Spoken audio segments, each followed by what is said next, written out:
తర్వాత సీతక్కకు తర్వాత చిలుక తర్వాత మళ్ళీ చేసిన సినిమా ఈ సినిమాకి వచ్చినట్టున్నారు కదా, సాగర్ సంగమం. మళ్ళీ విశ్వనాథ్ గారు విశ్వనాథ్ గారికి అడ్వాన్స్లు ఇవ్వటం లేకపోతే ముందు పెట్టుకోవటం ఇవి కాదు, అయ్యే ఉండవండి కమిట్మెంట్స్ అంతే అండి. ఓరలే అండి అంత అప్పుడంతా ఓరలే. అగ్రిమెంట్లు రాసుకోవటం ఎప్పుడు లేవండి, ఎవరితోటి లేవు. ఓకే. అప్పట్లో అలా ఉండి అండి, వాల్యూస్ కూడా అలా ఉండి మాటకు కట్టుబడి అందరూ అప్పుడు. ఇప్పుడులా కాదండి. సాగర్ సంగమం విషయానికి వచ్చేసరికి ఎస్ కమల్ హాసన్ గారికి ఆ క్యారెక్టర్ కమల్ హాసన్ గారిని చేయించాలని అని చెప్పేసి కమల్ హాసన్ గారు అంత మునుపు తెలుగులో ఇంట్రడ్యూస్ అయినప్పటికీ కూడా ఆరెంజ్ రిసీవింగ్ ఉంటుందా అని చెప్పేసి స్ట్రైట్ తెలుగు సినిమా చేయాలని చెప్పేసి ఎందుకు అనిపించింది సార్? అంటే అండి నెక్స్ట్ సినిమా డైరెక్టర్ గారు తోటి అనుకున్నప్పుడు డైరెక్టర్ గారు నా దగ్గర ఒక సబ్జెక్ట్ ఒకటి ఉంది, మంచి సబ్జెక్ట్, ఒక డాన్సర్, మేల్ డాన్సర్ మీద సబ్జెక్ట్ ఒకటి ఉంది.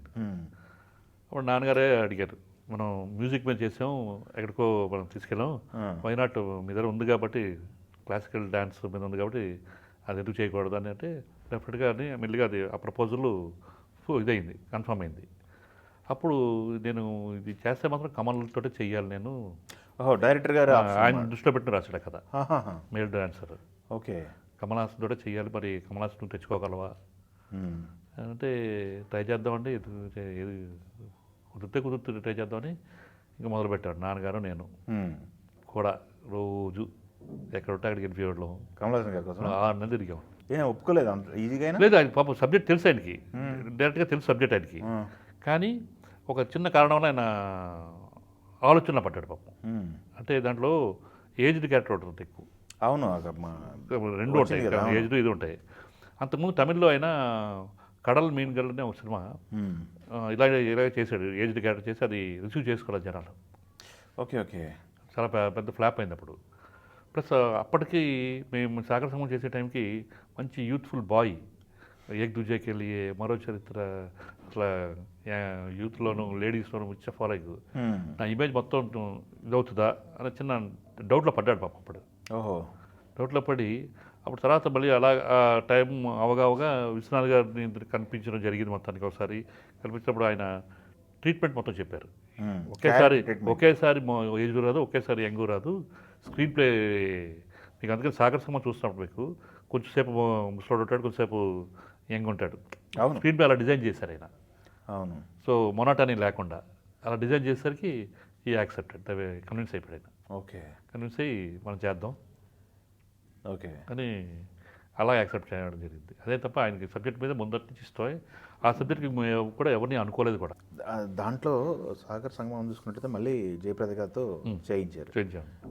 అది కాకుండా జయప్రద గారికి కూడా 2 షేడ్స్ ఉన్నాయి. అవును, ఏజ్ రెండు ఉంటాయి. తన పరిస్థితి అంటే ఇప్పుడు మన ఎస్పీ శైలజ గారు కూతురు క్యారెక్టర్, అంత కూతురికి తల్లి క్యారెక్టర్ ఆవిడ వైపు నుంచి రిస్ట్రిక్షన్స్. జయసూద్ గారిని అనుకున్నామండి. అవునా? జయసూద్ గారు అనుకుంటే డేట్స్ కుదరక మళ్ళీ తర్వాత జయప్రద గారు రావాల్సి వచ్చింది. ఓకే. ఎందుకంటే ఆ ఏజ్ అట్లకంతా ఆవిడ కూడా బాగుంటుందని ఏదో మొత్తం డైరెక్టర్ గారు జయసూదనే ఫిక్స్ అయ్యాం. ఓకే. మా పిక్చర్ ఓపెనింగ్ కూడా ఆవిడే వచ్చింది.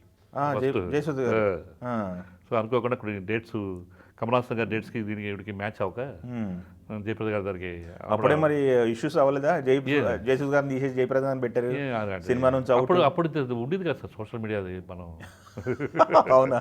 అప్పుడు మనం ఏం చెప్తే అదేంటి అంటే డిమాండ్ అనేది కాదు, ప్రెస్ మీట్ పెట్టేవాళ్ళం, ప్రెస్లో నీట్గా ఇది ఇదని చెప్తే విని రాసుకున్నారు అంతే.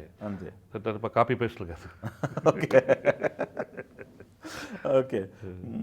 అయితే ఈ సినిమాలో చాలా సర్ప్రైజ్లు ఉన్నాయి. సాగర్ సంగమం విషయానికి వచ్చేసరికి చాలా సర్ప్రైజ్లు ఉన్నాయి. వర్క్షాప్లో ఏమైనా చేసేవాళ్ళ దీనికి? డైరెక్టర్ గారు విశ్వనాథ్ గారి స్కూల్ ఎలా ఉండేది? వర్క్షాప్ అనేది ఎప్పుడు లేదు సార్, ఎప్పుడు లేదు. ఆన్ స్పాటే. ఓకే. ఆన్ స్పాటే ప్రిపేర్ అయ్యారు. ఇప్పుడు కమల్ హాసన్ గారు ఉన్నారు ఫర్ ఎగ్జాంపుల్, గెటప్ టెస్ట్ జరిగేది. గెటప్ టెస్ట్ జరిగినప్పుడు ఆయన న్యాచురల్గా ఉండాలని చెప్పి జల్లు గిల్లు అంతా రాసుకోలేదు, శుభ్రంగా ఆవదం తెప్పించుకున్నాడు. ఆవదం రాసుకొని చేశాడు అది. ఓకే. ఆ న్యాచురాలిటీ రాదు మీకు జల్లు అది అని. అలాగే కొన్ని ఆయన బాగా న్యాచురల్ దీనికి ఎక్కువ వెళ్తాడు ఆయన కమల్ హాసన్ గారు. ఓకే. అవి బాగా ఈయనకి బాగా నచ్చింది. ఓకే. విశ్వనాథ్ గారికి ఇద్దరికి సింక్ బాగా కుదిరింది. ఓకే. ఎందుకంటే ఆయన ఇప్పుడు ఓల్డ్ క్యారెక్టర్గా, నేను రిపోర్టర్గా ఆర్టికల్స్ రాస్తున్న క్యారెక్టర్ విషయానికి వచ్చేసరికి ఆయన పాన్ తినటం, లేకపోతే సిగరెట్ కాల్చడం, అవన్నీ ఉంటాయి కదా, అవునండి. అవన్నీ ఎలా చేసేవాళ్ళ ఏంటని. చేసేవాడు అది అసలు ఆయన డెడికేటెడ్ అంటే కమిటెడ్ అంతే అండి. ఓకే ఏదన్నా ఓకే. ఎస్పి శైలజ గారు సెలక్షన్ ఎవరిది? బాలు గారు? ఏం లేదండి, బాలు గారి ప్రమేయం ఏమీ లేదండి. బాలు గారు రికమెండ్ చేశారా? విశ్వనాథ్ గారే. మ్మ్. మా బాలు గారి ఇల్లు, మా ఇల్లు 3 ఇళ్ళు పక్క పక్కనండి ఓకే. మెడ్రాస్లో. ఓకే. మాకు బాగా సాధించాడు ఫ్యామిలీ తోటి. ఓకే. శైలజ గారు వాళ్ళందరూ మా ఇంటికి మా అందరికి బాగా క్లోజ్ ఫ్యామిలీ ఫ్రెండ్స్ అండి అందరూ. ఆ అమ్మాయి భరతనాట్యం కూచిపూడి నేర్చుకుంటుందండి. మ్మ్. నేర్చుకున్నప్పుడు అరంగేట్రంకి అందరిని పిలిస్తే విశ్వనాథ్ గారు, నాన్నగారు మేము అందరం వెళ్ళామండి. మ్మ్. తర్వాత ఈ క్యారెక్టరు అది జరిగిపోయింది అనేది, ఈ క్యారెక్టర్ గురించి అనుకుంటున్నప్పుడు ఏజ్ కూడా సరిపోతుంది, నేర్చుకున్న డ్యాన్స్ కొంచెం ఫ్రెష్గా ఉంటుంది ఏమో అని చెప్పి ఆలోచించిందంటే డెఫినెట్గా అందరూ ఓటేసాడు దానికి.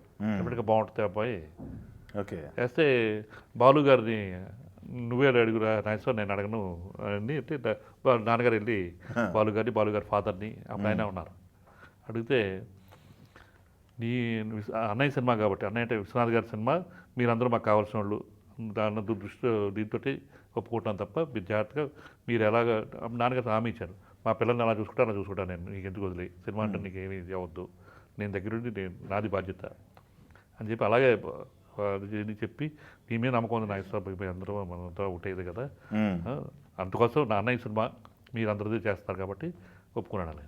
Okay. Okay. But this is going to be the last film మ్మ్. అప్పుడే అన్నారు.